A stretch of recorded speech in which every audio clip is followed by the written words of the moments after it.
Shalom Bapak Ibu, saat ini pukul 12.38 AM atau jam 12 malam lebih 38 menit. Sementara sebagian besar orang di jam-jam ini tertidur, sebenarnya jam-jam ini adalah jam di mana Allah ingin banyak berperkara dalam hidup umatnya. Dan saya mengambil keputusan untuk bangun di setiap jam 12 malam atau terjaga sampai jam 12 malam dan kemudian bersama-sama dengan jemaat yang bersama-sama dengan saya berdoa bersama-sama, melakukan pencarian kepada Tuhan secara bersama-sama dan juga kemudian belajar untuk bersama-sama mendengarkan suara Tuhan. Saya percaya jam 12 malam, tengah malam adalah waktu yang luar biasa. Alkitab berkata, tengah malam, ya, Tuhan Yesus berdoa. Semalam-malaman Tuhan Yesus berdoa. Pemazmur sering berkata, tengah malam aku berseru kepada Allah.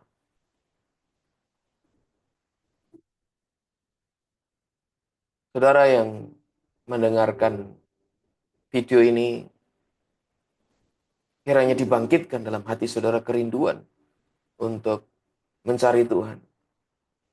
Bahkan di waktu-waktu yang tubuh kita ini rasanya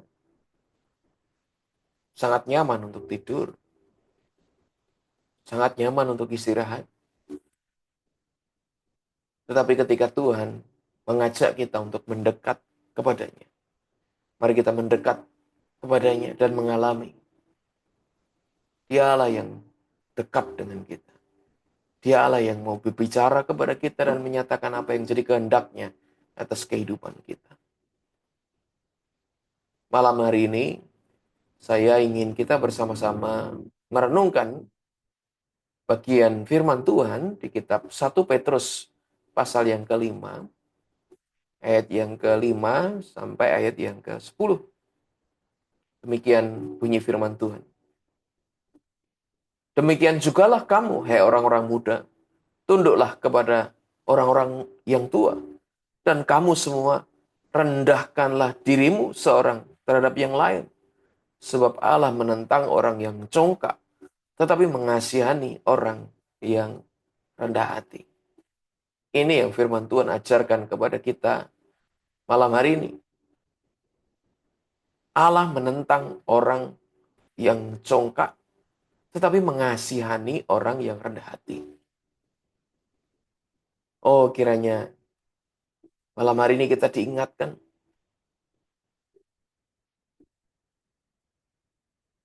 bahwa ketika kita memastikan setiap hari kita merendahkan hati kita di hadapan Tuhan. Firman Tuhan berkata, Allah tetapi mengasihani orang yang rendah hati. Biar setiap kita didapati sedang hidup dalam kerendahan hati.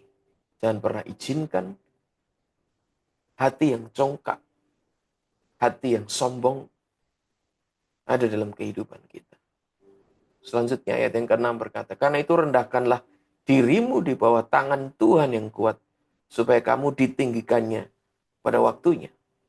Rendahkanlah dirimu di bawah tangan Tuhan yang kuat. Merendahkan diri adalah sebuah tindakan yang disengaja. Membawa diri, membawa seluruh kehidupan ya, di hadapan Tuhan. Dan kemudian menyatakan bahwa diri kita membutuhkan Dia.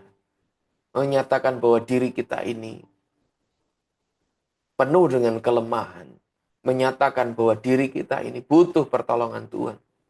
Itulah merendahkan diri. Mari setiap kita memberi diri berkesempatan merendahkan diri di hadapan Tuhan, merendahkan diri di bawah tangan Tuhan yang kuat. Haleluya. Firman Tuhan di sini mengandung janji supaya kamu ditinggikannya pada waktunya. Allah menghendaki meninggikan hidup kita. Allah menghendaki mengangkat kehidupan kita dari satu dimensi kehidupan kepada dimensi kehidupan yang lebih tinggi. Dari satu kemuliaan kepada kemuliaan yang semakin besar. Dari satu pengalaman hidup kepada pengalaman hidup yang lebih banyak. Renungkan ini janji Tuhan. Oh puji Tuhan, setiap kali kita datang kepada Tuhan, ada begitu banyak janji Tuhan dinyatakan. Dan malam hari ini janjinya adalah supaya kamu ditinggikan pada waktunya. Tuhan ingin meninggikan hidup saudara. Tuhan ingin mengangkat hidup saudara. Tuhan tidak menghendaki engkau terus ada pada posisi yang kalah. Tuhan tidak menghendaki engkau ada dalam posisi kehidupan yang rendah. Terus berkekurangan, terus ada dalam pergumulan-pergumulan. Tuhan ingin membawa hidup saudara naik. Tuhan ingin membawa saudara mengalami terobosan-terobosan dalam hidup ini. Tuhan ingin melepaskan berkat-berkat-Nya dalam hidup saudara. Itulah yang dimaksud dengan Tuhan meninggikan kehidupan kita. Tapi tadi kita mendapati bahwa bagaimana Tuhan bisa meninggikan hidup kita. Bisa memuliakan hidup kita. Bisa mengangkat hidup kita. Adalah kalau kita melakukan bagian hidup kita. Merendahkan diri di hadapan Tuhan. Karena Tuhan mengasihani orang yang rendah hati. Menyatakan kepada Tuhan setiap hari bahwa kita membutuhkan Tuhan. Menyatakan setiap hari bahwa kita ini penuh dengan hal-hal yang belum berkenan di hadapan Tuhan. Mengakui dosa.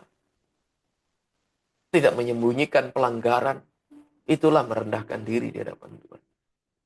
Jangan biarkan ada dosa, pelanggaran, ketidaktaatan dalam hidup kita. Yang kita tidak perkarakan itu kepada Tuhan. Perkarakan itu kepada Tuhan. Itulah merendahkan diri. Janjinya. Kalau kita merendahkan diri, Tuhan akan meninggikan kita pada waktunya. Ayat yang ketujuh, serahkanlah segala kekhawatiranmu kepadanya sebab Ia yang memelihara kamu. Ayat ini juga mengandung janji. Sebab Ia yang memelihara kamu. Puji Tuhan. Allahmu, Allah kita adalah Allah sang pemelihara. Yang Tuhan Yesus berkata, burung di udara saja Tuhan pelihara. Apalagi hidup kita.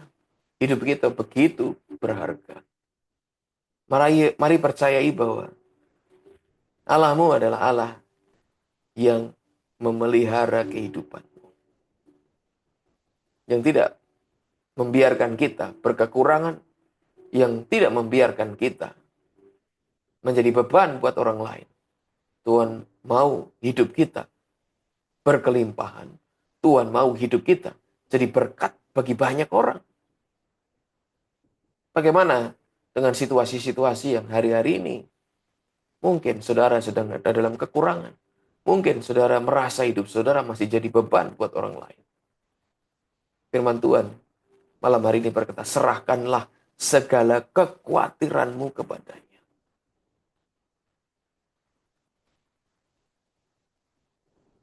Serahkanlah segala kekhawatiranmu kepadanya.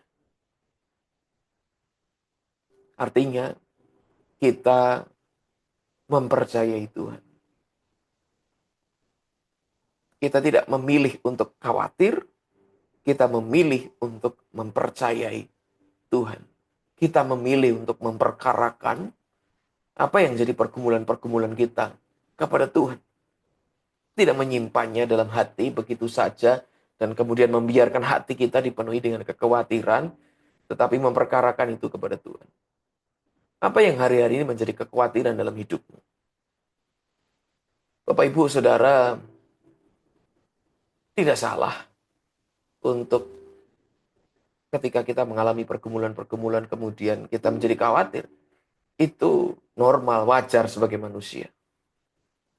Tetapi kita yang memiliki firman Tuhan, kita memiliki pengajaran, kita memiliki nasihat dari Tuhan.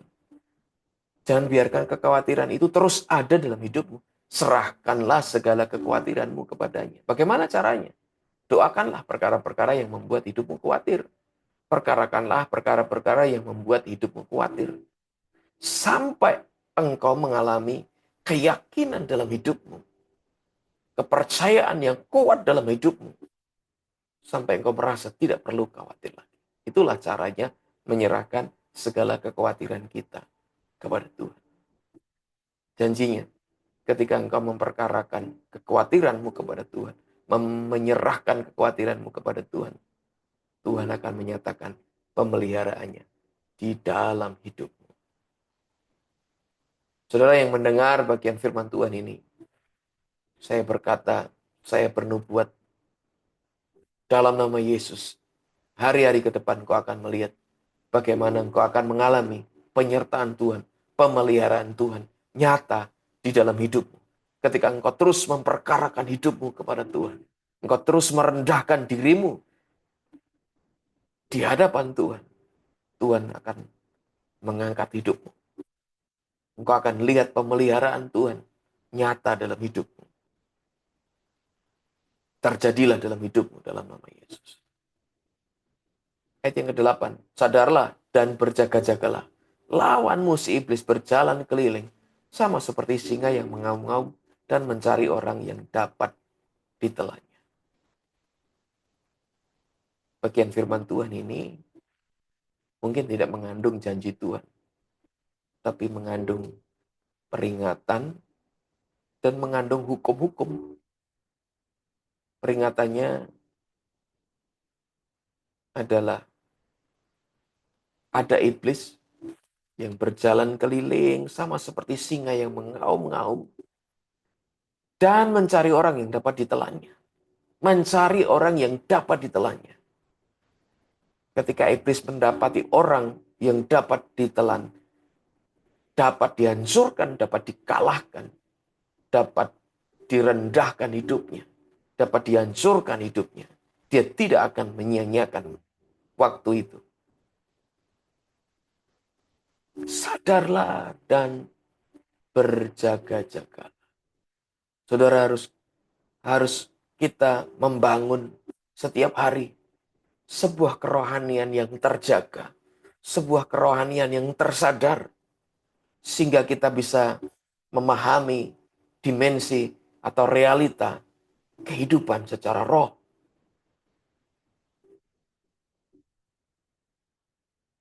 Saudara, kita punya lawan, kita punya musuh.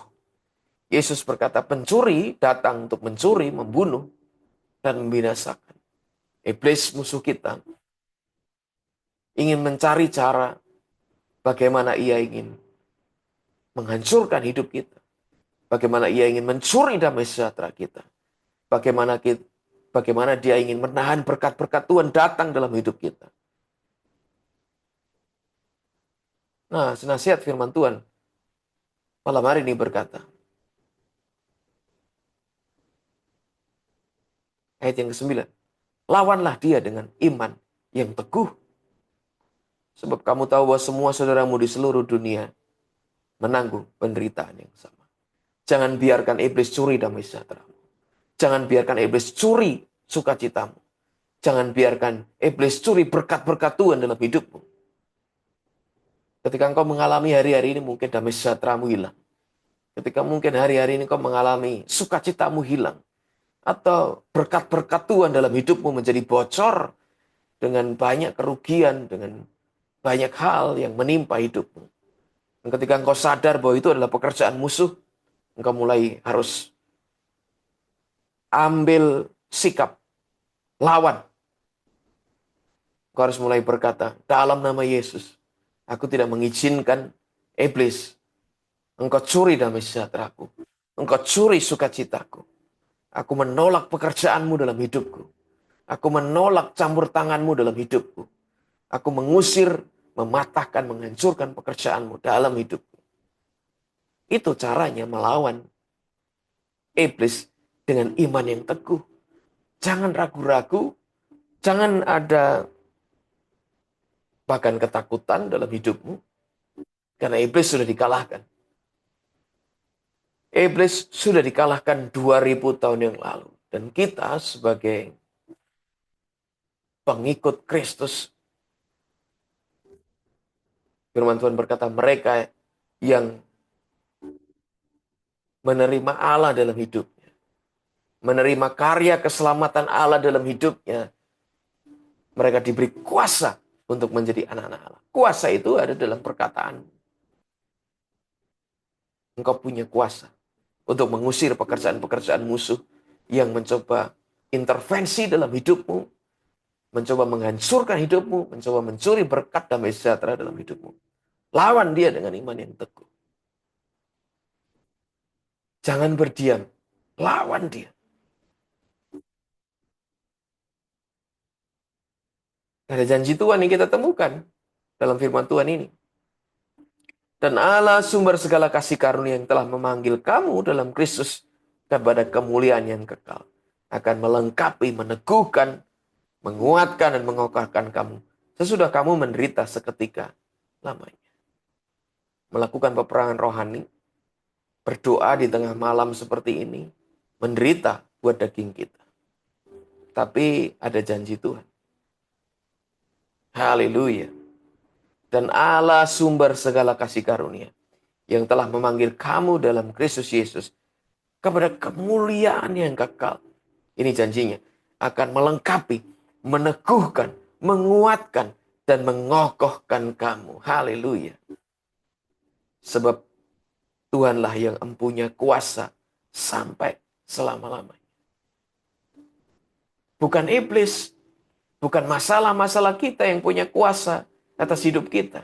Tapi Tuhanlah yang punya kuasa untuk menopang kita, memelihara kita, dan mengerjakan kebaikan-kebaikannya di dalam kehidupan kita. Oh, puji Tuhan untuk setiap janji-janji firman Tuhan yang kita temukan. Puji Tuhan untuk setiap teguran, untuk setiap nasihat. Inilah bagian untuk kita tinggal di dalam Kristus. Dan kata firman Tuhan, ketika kita tinggal dalam firman-Nya, mempercayai firman-Nya, hidup seturut dengan firman, maka kita akan berbuah lebat bagi kerajaan Allah. Mari kita berdoa. Bapa Surgawi, kami bersyukur buat kesempatan malam hari ini. Kami mendengar firman-Mu. Firman-Mu itu berkuasa, membuat terobosan dalam hidup kami. Firman-Mu berkuasa mengubah hidup kami. Malam hari ini kami mohon anugerah-Mu, kasih karunia-Mu, supaya setiap hari kami belajar untuk merendahkan diri di hadapan Tuhan. Terima kasih untuk janji-Mu yang berkata Engkau akan meninggikan kami. Terima kasih Tuhan. Terima kasih Engkau yang berkata malam hari ini bahwa Engkau Allah yang memelihara hidup kami. Kami menolak kekhawatiran. Kami malam hari ini menyerahkan segala kekhawatiran kami kepadamu ya Tuhan. Allah pemelihara. Dan dalam nama Tuhan Yesus, malam hari ini kami berkata, kami menolak setiap bentuk campur tangan dan pekerjaan musuh dalam hidup kami. Kami menolak segala bentuk intimidasi, segala bentuk dakwaan. Kami menolak setiap bentuk kehadiran musuh, kehadiran pekerjaan kuasa kegelapan di hidup kami, di rumah tangga kami. Kami tolak dari hidup kami dalam nama Tuhan Yesus. Kami berkata, hari-hari ke depan ini, kami akan melihat tangan Tuhan yang bekerja, menopang hidup kami, memelihara hidup kami, dan mengangkat hidup kami. Terima kasih Bapa. Terima kasih Tuhan.